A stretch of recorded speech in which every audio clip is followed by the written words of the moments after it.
You're gonna live with me now. Huh? Yeah, I'm gonna take care of you. Because I love you. Oh, I love you, Chuck.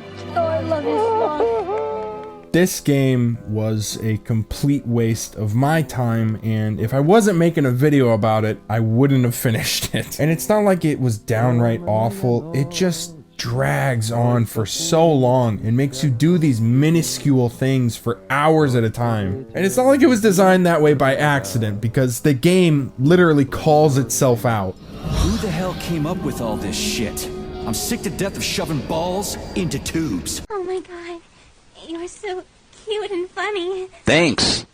Can I crush your balls? Yeah! Atomic Heart was made by a relatively small studio called Mudfish, and the rumors that surrounded this game as it was releasing were weird to say the least. There were people saying things like the game has a 6-hour cutscene or that the game has Russian spyware. But those same people thought Flappy Bird was hacking the Pentagon. Now initially when you start the game, you get a serious Bioshock feeling, and it starts off very strong. It really shows off all the cool concepts and ideas of this alternate reality set in a retro futuristic utopia version of the Soviet Union. Can you eat pussy like that? But it slowly loses its charm after a few hours when you hear all of the shitty dialogue and bad voice acting. It's useless, we don't have the equipment. I've got the equipment. Great. Now we're getting How somewhere. did you do that? You ask a lot of questions. And it was around the time that I got sexually assaulted by a vending machine that I really started to, take a step back and look at this game for what it is. You can upgrade whatever tickles your fancy. Weapons are useful. Open the corresponding window, Major. Get rid of that glove, handsome. You don't need him anymore now that you've got me. I'll service you however you want. Don't do it to me. I Got beg a you. sword? No. A massive sword? Thrust it deep into my socket so I can make it sturdier and sharper. A big, steaming pile of dog shit. When I first started playing this game, I thought I might have accidentally downloaded a Russian knockoff of Portal 2, because oh my god are there puzzles in this game, and they're not fun. Hey, Charlie. Why couldn't they just put regular, more reliable locks everywhere?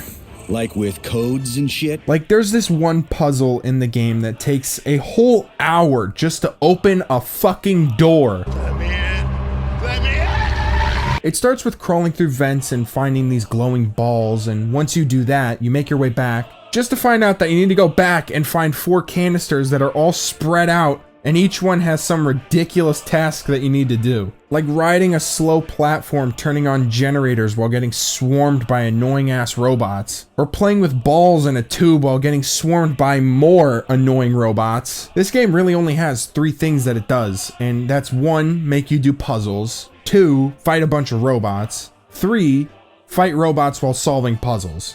And that's pretty much it. There's no depth to this game. It's just puzzles.